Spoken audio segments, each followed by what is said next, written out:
원장님, 치료받고 입원 검사에서 HPV 음성이 나왔다고 하는데 남편이랑 관계를 다시 시작해도 괜찮을까요? 남편에게 바이러스가 남아있다면 재감염되진 않을까요? 제가 HPV 진료를 하면서 이 치료 결과가 음성으로 나오시는 10분 중에 8분 이상은 꼭 하시는 질문이에요. 음성이라는 말을 들었지만 마음 한켠엔 여전히 불안이 남는 거죠.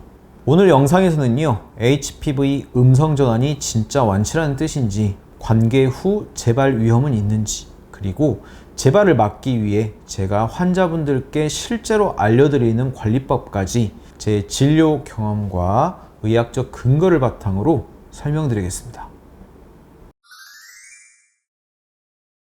HPV 검사에서 음성이 나왔다는 건 검사 부위에서 활동 중인 바이러스는 발견되지 않았다는 뜻이에요.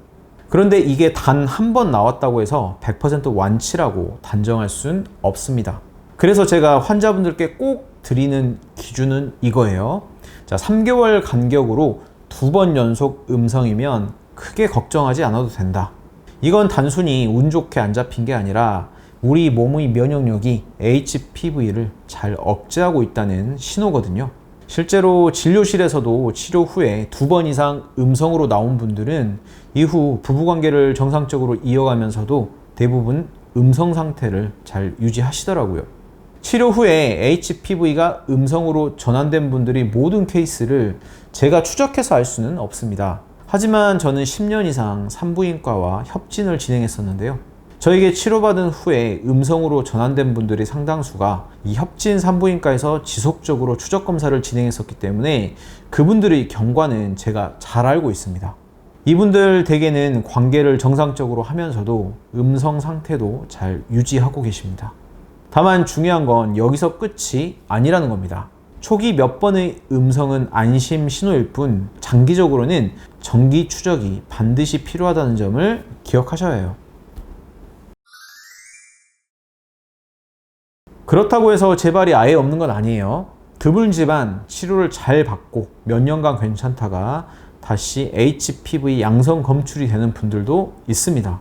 이때 가장 많이 걱정하시는 게 이제 또 이형성증이나 암으로 가는 건가요? 하는 두려움이에요. 결론부터 말씀드리면 대부분은 그렇지 않습니다. HPV가 다시 양성이 되었다고 해도 곧 이형성증이나 자궁경부암으로 진행하지는 않습니다. 전암병변으로 발전하려면 최소 수개월에서 수년 이상 지속적인 감염이 필요해요. 그리고 실제로는 HPV 재양성이라도 이 추적검사에서 다시 음성이 되는 경우가 흔합니다. 대개 6에서 12개월 안에 자연 소실되거나 면역 관리만으로도 금방 안정되는 사례가 많다는 것이죠. 그러니까 재양성이 나왔다고 해서 너무 걱정하지 않으셔도 됩니다. HPV는 자각 증상이 없는 바이러스입니다. 이형성증이 생기기 전까진 대부분 아무런 불편함이 없어요.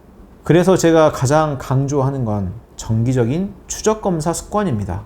최소 1년에 한 번은 HPV 검사를 권장드리고요. 특히 이런 경우라면 1년을 기다리지 마시고 바로 검사를 하셔야 합니다. 첫째, 반복되는 질염이 있을 때. 둘째, 관계 후 출혈이나 통증이 생겼을 때. 셋째, 갱년기 이후 위축성 질염으로 외음부나 질내 건조감이 시작될 때.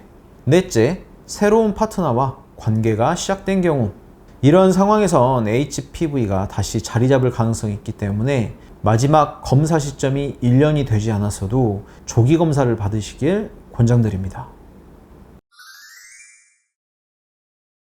치료 후 관계를 다시 시작해도 되는 시점, 다들 가장 궁금해하시죠? 제 경험상 이렇게 정리합니다. 3개월 간격으로 2번 연속 검사 결과 음성으로 나왔고 같은 파트너와 안정적인 관계가 유지되고 있으며 염증성의 질분비물, 냄새, 가려움, 관계 후 통증이나 출혈 같은 증상이 없다. 이 조건이 맞는다면 관계는 충분히 가능합니다. 다만 그 전까지는 몇 가지 실질적인 지침을 지켜주시는 게 좋아요. 제가 환자분들께 드리는 실전 가이드 5가지를 소개해 드릴게요. 첫째, 2번 음성이 나올 때까지는 콘돔을 사용하세요. 최대한 관계를 자제하는 것이 가장 좋겠지만 이 상황이 어렵다면 콘돔을 사용하는 방법이 있어요. 치료 직후에 면역력이 아직 자리 잡는 시기예요. 최소한 2번 음성이 확인될 때까진 콘돔 사용을 권장합니다. 물론 콘돔이 100% 차단해 주진 않아요. 성기 주변 노출 부위로도 HPV 전파가 가능하니까요. 그래도 재감염 위험을 70% 정도 줄여주는 수단이기 때문에 이 시기엔 꼭 필요합니다. 그리고 콘돔 사용 시엔 물이나 실리콘 기반 윤활제를 쓰시고 오일 기반 제품은 라텍스를 손상시킬 수 있어서 피하시길 권장드립니다. 둘째, 파트너도 함께 관리하는 것이 좋습니다. 남성은 대부분 HPV 감염이 있어도 증상이 없습니다. 그래서 무증상 복균자가 될 수 있죠. 다만 남성은 HPV 선별 검사가 표준적으로는 권장되지 않아요. 그래서 현실적으로는 다른 성병 패널 검사, 곤지름이나 요도 감염 증상 확인, HPV 백신 접종, 그리고 흡연한다면 금연이 가장 실질적인 관리 방법입니다. 자, 셋째, 갱년기 이후엔 점막 보호도 필수예요. 폐경 이후에는 질 점막과 자궁 경부 점막이 얇아지고 쉽게 손상이 돼요. 폐경 이후 관계 시에는 윤활제를 꼭 사용하시고 증상이 지속되면 저용량 국소 에스트로겐 질정 치료도 이 산부인과에서 상담하시면 도움이 됩니다. 넷째, 같은 파트너와 1년 이상 안정적으로 관계를 이어가고 있고 2번 이상 음성이 확인됐다면 이후부터 굳이 콘돔을 계속 쓰실 필요는 없습니다. 남성의 생식기 피부는 여성 점막보다 상대적으로 각질화가 되어 있어서 바이러스가 활발히 증식하기 어려운 환경이기도 합니다. 물론 여기서 중요한 전제는 파트너가 외도하지 않는 안정적인 관계라는 거 꼭 기억하시고요. 다섯째, 역시 면역 관리가 가장 중요합니다. 결국 HPV를 억제하는 건 우리 몸의 면역력인데요. 금연은 반드시 지켜주세요. 흡연은 HPV가 지속 감염될 확률을 크게 높입니다. 7시간 이상의 충분한 수면과 꾸준한 운동, 그리고 면역의 핵심인 장을 건강하게 하는 식단은 필수예요. 그리고 아직 HPV 백신 접종을 안 하셨다면 접종 여부를 결정하는 것도 도움됩니다. 백신은 이미 감염된 HPV를 치료하진 않지만 새로운 유형의 감염을 막아주고 치료 후 재발 위험을 낮추는 데 도움된다는 근거가 점점 쌓이고 있습니다. HPV는 무섭게 느껴지지만 사실 우리 몸이 충분히 이겨낼 수 있는 바이러스입니다.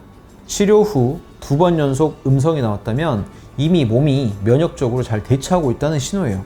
이후엔 관계를 지나치게 두려워하지 마시고 다만 정기적인 검사와 생활 습관 관리를 꾸준히 해주세요.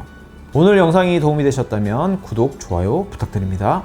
저는 20년 이상 만성질염을 진료 중이고 2013년부터 HPV 감염과 이형성증을 진료 중인 김우성 한의사입니다. 네, 끝까지 시청해 주셔서 감사합니다.